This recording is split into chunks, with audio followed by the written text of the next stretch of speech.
পাহাড়ে ঘুরতে, সমুদ্র দেখতে আর আকাশে উঠতে কার না ভালো লাগে, তাও আবার সেটা যদি হয় ফ্রেন্ডের সাথে। তাই আর কথা না বাড়িয়ে ঘর থেকে ব্যাগ ট্যাগ গুছিয়ে বেরিয়ে পড়লাম কক্সবাজারের উদ্দেশ্যে। কিছুটা পথ বাইকে আসার পর একটা সিএনজি নিয়ে আমি চলে আসলাম, সবার সাথে একত্রিত হলাম। অ্যান্ড এখান থেকে আমরা সবাই বাসে করে যাচ্ছি গাবতলী, বিকজ আমাদের গাবতলী থেকে রাত 10:30টায় বাস ছাড়ার কথা। বাট দীর্ঘ সময় কাউন্টারে বসে থাকার পরও বাস আসতেছিল না। তো কিউট ক্যাটদের সাথে খেলাধুলা করতে করতে বাস চলে এসেছে। তো এখন আমরা বাসে উঠছি অ্যান্ড উঠে দেখি যে আমার জায়গায় আরেকজন দখল করে বসে আছে। তো নিজের জায়গা খালি করে যেখানে বসে পড়লাম অ্যান্ড ছোট্ট একটা ঘুম। দেখা হচ্ছে সকালে, টাটা।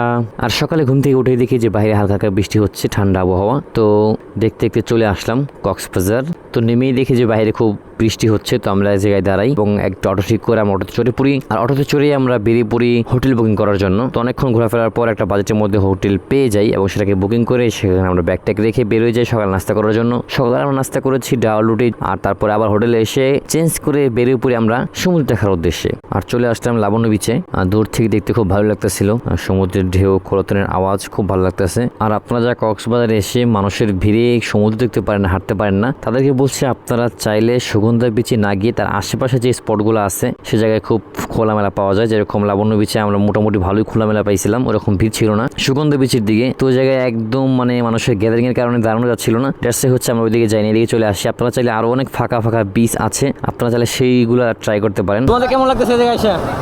অনেক ভালো লাগতেছে, আর ঢেউটা আরো বেশি ভালো লাগতেছে। তোমার কেমন লাগতেছে জীবনে ফার্স্ট টাইম জায়গায় এসে?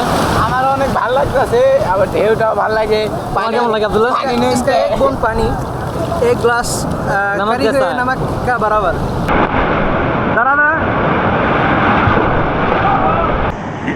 আমাদের মাস্টার একজন বিদায় নিচ্ছে, এখন তাকে আমরা সমাধি করতে যাচ্ছি। এই মাটি দাও। বিসমিল্লাহ আলা মিল্লাতি রাসূলিল্লাহ। মিনহা খলাকনাকুম ওয়া ফিহা নুঈদুকুম ওয়া মিনহা নুখরিজুকুম তারাতান উখরা। এটা বড় করে দেই। এই বেটা হাত দুই পাশে দাও, সরাই দাও হাত। হ্যাঁ, হাত সরাই দাও। আমি আগে তাকে ধোকা দিয়েছি, তাই সে আর দুনিয়ায় থাকতে যাচ্ছে না, তাই তাকে জীবন্ত দাফন করে দিচ্ছি। তো আসেন আমরা এই জীবন্ত মৃত ব্যক্তির কাছ থেকে তার অনুভূতি জিজ্ঞেস করি। ভাই, আপনার জীবন্ত দাফন হওয়ার অনুভূতি কি? ভাই আমার জীবনে কোনো লাভ লস নাই, আমার জীবনটাই লস। ভাই, তাকে জীবন্ত দাফন করার কারণ কি? সে মিমের কাছে জায়গা খাইছে, জায়গায় ব্যাগ গেছে। তো অনেকক্ষণ দুষ্টামি ফাজলামি করে সমুদ্রে নোনা পানিতে গোসল করে আজকে বিদায় নিচ্ছি। আজকের ভিডিওটা এই পর্যন্তই, দেখা হচ্ছে পরের ভিডিওতে।